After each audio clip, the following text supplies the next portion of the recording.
మా ప్రభువైన యేసుక్రీస్తు నామమున మీ అందరి శుభవందనాలండి. ఈరోజు దేవుని వాగ్దానం హెబ్రీయులకు రాసిన పత్రిక 6వ అధ్యాయము 14వ వచనము. నిశ్చయముగా నేను నిన్ను ఆస్వాదింతును, నిశ్చయముగా నిన్ను విస్తరింపచేతును అని వాగ్దానించిన పరిశుద్ధాత్మ నిద్ర తెలిసి ప్రార్థన చేసే స్థుతి చెల్లించి మరలా ప్రార్థన చేసి దేవుడు ఉన్నప్పుడు దేవుడి వాగ్దానం ఇచ్చేయండి. వెంటనే స్టడీస్ చూడకుండా నేను కూడా ఉదయకాల సాయంత్రకాలం అర్ధరాత్రి ప్రార్థన చేస్తున్నాం, స్థుతియాగం చేస్తున్నాం. ఇంకా బైబిల్ అయితే పూర్తి చేస్తానండి. ఇంకా ప్రార్థనలు కూడా చేస్తున్నాను అనమాట. ఇంకా దేవుడు ఇక్కడ మరి వాటిని కనవాటిని అందరూ తెలియచేయమన్నారు కాబట్టి మరి దేవుడు ఈ వాగ్దానం నా నోట ఉంచారండి. అసలు ఈ వాగ్దానం ఎక్కడ ఉందో కూడా నాకు తెలియదు.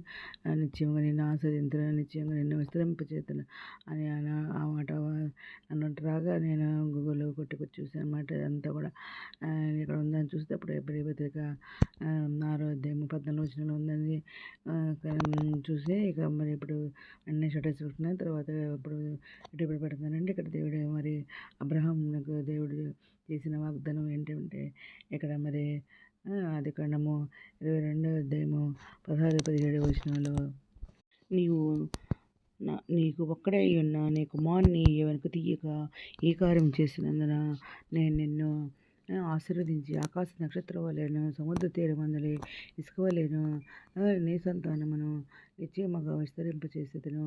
నీ సంతతి వారు తమ శత్రువులుగా వారిని స్వాధీనపరుచుకుందరు అని చెప్పేసి దేవుడు మాట్లాడుతున్నారండి అబ్రహాంగారితో. అలాగే ఈ వాక్యం అంతా కూడా మాట్లాడుతున్నట్టు మనం అనుకోవాలన్నమాట. ఈ వాగ్దానం ఉందండి ఇక్కడ రిఫరెన్స్లో. అయితే ఇంకా ఆదికాండము 12వ అధ్యాయం 2వ వచనంలో దేవుడు ఏం మాట్లాడుతున్నారంటే, నిన్ను గొప్ప జనముగా చేసి నిన్ను ఆశీర్వదించి నీ నామమును గొప్ప చేయుదును, నీవు ఆశీర్వాదంగా ఉందువు అని చెప్పేసి కూడా దేవుడు అబ్రహాం గారితో మాట్లాడిన మాట ఇప్పుడు ఈనాడు మనతో కూడా మాట్లాడుతున్నారు అనమాట. మనకు కూడా ఇస్తున్నట్టు ఈ వాగ్దానం అనమాట. ఇంకా దేవుని ప్రమాణం అనమాట. దేవుడు ఏ విధంగా ప్రమాణం చేశారంటే ఆయన చేసే ప్రమాణం నెరవేరొద్దని ఇక్కడ మాట్లాడుతున్నారు అనమాట.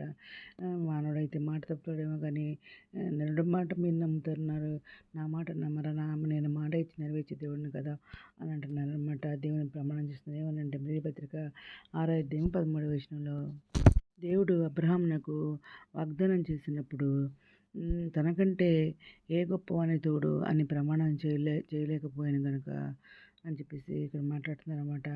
ఇంక హెబ్రీ పత్రిక 6వ అధ్యాయంలోనే 17వ వచనంలో, ఈ విధంగా దేవుడు తన సంకల్పన నిశ్చలమైనదని ఆ వాగ్దానమునకు వారసులైన వారికి మరి నిత్యంగా కనపరచవలనని ఉద్దేశించిన వాడే తాను అబద్ధమాడజాలనని నిశ్చలమైన 2 సంగతులను బట్టి దేవుడు ప్రమాణం చేస్తున్నాను అనమాట. నేను దేవుడిని కాదని అంటున్నాను అనమాట. మాట తప్పేవాడిని కాదని అంటున్నాను అనమాట. ఇంకా సంఖ్యాకాండము 23వ అధ్యాయము 19వ వచనంలో, దేవుడు అబద్ధమాటకు ఆయన మానవుడు కాదు, పశ్చాత్తాపడుటకు ఆయన నరపుత్రుడు కాదు, ఆయన చెప్పి చేయకుండానా, ఆయన మాట ఇచ్చి స్థాపింపకుండానా అని ఇక్కడ దేవుడు మాట్లాడుతున్నారండి.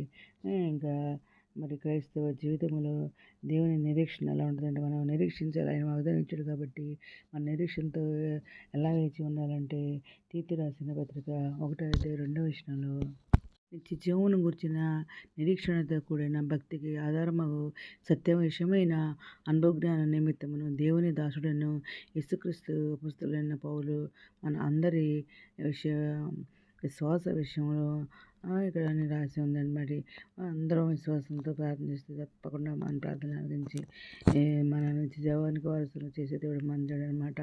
నిరీక్షణ కావాలని చెప్పి ఇక్కడ మాట్లాడుతున్నారు అనమాట. హెబ్రీ పత్రిక 6వ అధ్యాయంలో 11-12 వచనాల్లో, మీరు ముందులు కాక విశ్వాసం చేతను ఓర్పు చేతను వాగ్దానములను సంతరించుకున్న వారిని పోలి నడుచుకున్నట్లుగా మీలో ప్రతి వాడును మీ నిరీక్షణ పరిపూర్ణమగు నిమిత్తం మీరిది వరకు కనపరిచిన ఆసక్తిని తుదమట్టుకు కనపరచవలనని ఆపేక్షించునని చెప్పేసి దేవుడు ఇక్కడ మాట్లాడుతున్నారండి. ఇంకా మరి నిత్యంగా నిన్ను ఆశిస్తా అన్నారు, ప్రమాణం చేస్తున్నారు. ఎవరితో? నేను తన తోడంటే ఎవరు? అబ్రహాం గారి తోడని ఆయన దేవుడు మనం ప్రమాణం చేసి చెబుతున్నారు అనమాట. అబ్రహాంకి ప్రమాణం చేసి మరి ఆయన మరి 100 సంవత్సరాలు వచ్చినా కానీ బిడ్డనిస్తా అన్నాడు, ఇచ్చారు అనమాట. నిరీక్షణతో వాళ్ళు వేచి చూశారు. అలాగే ఆయనకి ఇచ్చిన ప్రమాణం నెరవేర్చారు కాబట్టి ఆ వయసులో కూడా పిల్లలు పుట్టకపోయిన సరే పుట్టారు కాబట్టి ఆ వయసులో కూడా మరి ఆ విధంగా నేను కూడా మీకు వాగ్దానాలు ఇస్తున్నాను, నిత్యంగా మిమ్మల్ని ఆశీర్వదిస్తానని, నేను నిజంగానే ఆశీర్వదిస్తానని నేను మానవుడిని కాదు అబద్ధవంతకని దేవుడు ఇక్కడ మాట్లాడుతున్నారన్నమాట. మనల్ని నిత్యంగా ఆశీర్వదిస్తున్నారు, నిత్యంగా స్థిరంపజేస్తానని ఏదైనా ఇచ్చిన వాగ్దానానికి దేవుని స్తుతులు చెల్లించుకుంటే ఈరోజు మనం ప్రార్థన చేసుకుందాం. మౌనంగా శాసకున్నారా ఘనమైన నామానికి వేలాది స్తుతి స్తోత్రం తండ్రి. మమ్మల్ని నిత్యంగా ఆశీర్వదించండి. మరి మా సరిహద్దులను విశాలపరచండి. నిజే మాకు తోడుగా ఉంచండి.